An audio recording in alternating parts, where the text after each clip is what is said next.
In 2015, the Chinese animated film Monkey King: Hero is Back was released, and now, several years later, we have a movie tie-in game of the same name. But will this game have you going absolutely bananas, or does it monkey around a little bit too much to be good?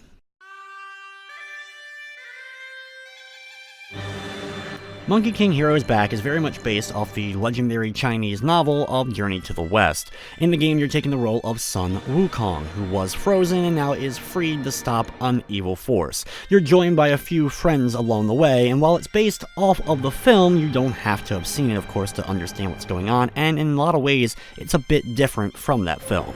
The game would feel very much at home in the PS2 era of games, and it reminds me a bit of the more recent series of Knack, though that has a bit more to offer gameplay-wise than this title.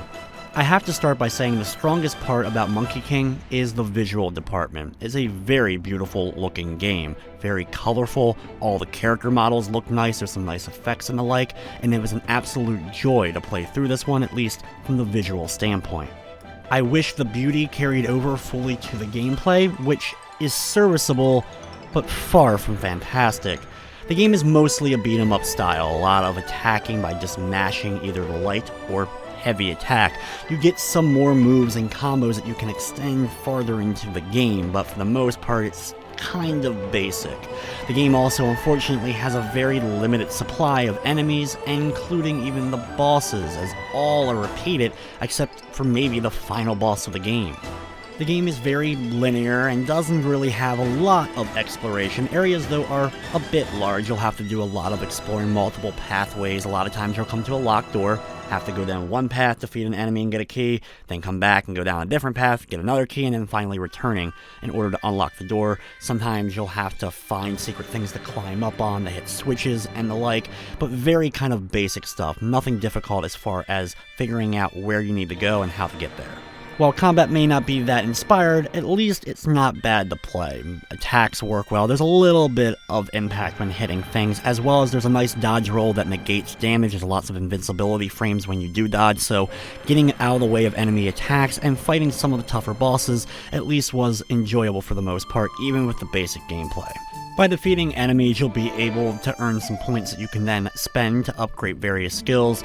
Defeating certain bosses and progressing the story, you'll unlock some new abilities that you'll be able to use to help you a little bit later on in the game. There's also collectible Earth Gods to keep an eye out for. They're pretty well hidden in some areas, and you can use them to upgrade various things as well, which can be pretty useful, but overall I didn't find the game too difficult. My least favorite aspect of the game is to progress the plot. A lot of times you have these long hallways that you just walk slowly through. Dialogue and all is given to progress the story, which the voice acting is not very good.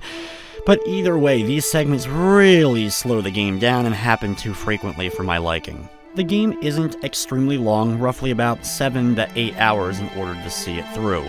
From the technical side of things, thankfully the game didn't have too many problems, just a few minor hiccups here and there, nothing too egregious, and it didn't crash on me.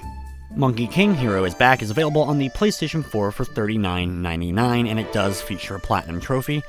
Overall, while Monkey King: Hero is Back is a decent movie tie-in title, the gameplay may be a bit archaic for some at this point.